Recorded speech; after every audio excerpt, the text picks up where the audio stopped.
English ಕ್ಯಾಲೆಂಡರ್ನ ಪ್ರಕಾರ ಜನವರಿ ಹೊಸ ವರ್ಷ ಇರಬಹುದು, ಆದರೆ ಭಾರತೀಯರಿಗೆ ಯುಗಾದಿಯೇ ನಿಜವಾದ ಹೊಸ ವರ್ಷ. ಇಂಗ್ಲಿಷ್ ಕ್ಯಾಲೆಂಡರ್ನ ತಿಂಗಳುಗಳ ಹೆಸರುಗಳಿಗೂ ಅವುಗಳ ಕಾಲಕ್ಕೂ ಯಾವುದೇ ನೈಸರ್ಗಿಕ ಸಂಬಂಧ ಇಲ್ಲ. ಆದರೆ ಭಾರತೀಯರು ಒಂದು ವರ್ಷವನ್ನು 12 ರಾಶಿಗಳನ್ನಾಗಿ ವಿಂಗಡಿಸಿದರು. ಸೂರ್ಯನು ವಿವಿಧ ರಾಶಿಗಳನ್ನು ಪ್ರವೇಶಿಸುವುದರ ಆಧಾರದ ಮೇಲೆ ಮಾಸಗಳನ್ನು ಗುರುತಿಸಲಾಯಿತು. ಸೂರ್ಯ 7ನೇ ರಾಶಿಗೆ ಪ್ರವೇಶಿಸಿದಾಗ ಅದನ್ನು ಸಂಸ್ಕೃತದಲ್ಲಿ ಸಪ್ತ ಅಂಬರ ಅಂತ ಕರೆದರು. ಅದೇ ಸೆಪ್ಟೆಂಬರ್ ಆಯಿತು. 8ನೇ ರಾಶಿಗೆ ಅಷ್ಟ ಅಂಬರ, 9ನೇ ರಾಶಿಗೆ ನವ ಅಂಬರ ಮತ್ತು 10ನೇ ರಾಶಿಗೆ ದಶ ಅಂಬರ.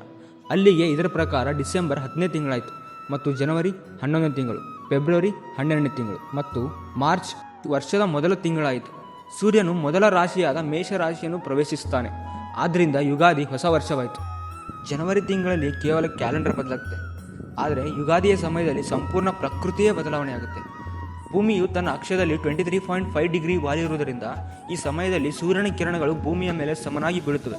ಇದರಿಂದ ಹಗಲು ಮತ್ತು ರಾತ್ರಿ ಸಮಾನವಾಗಿರುತ್ತವೆ.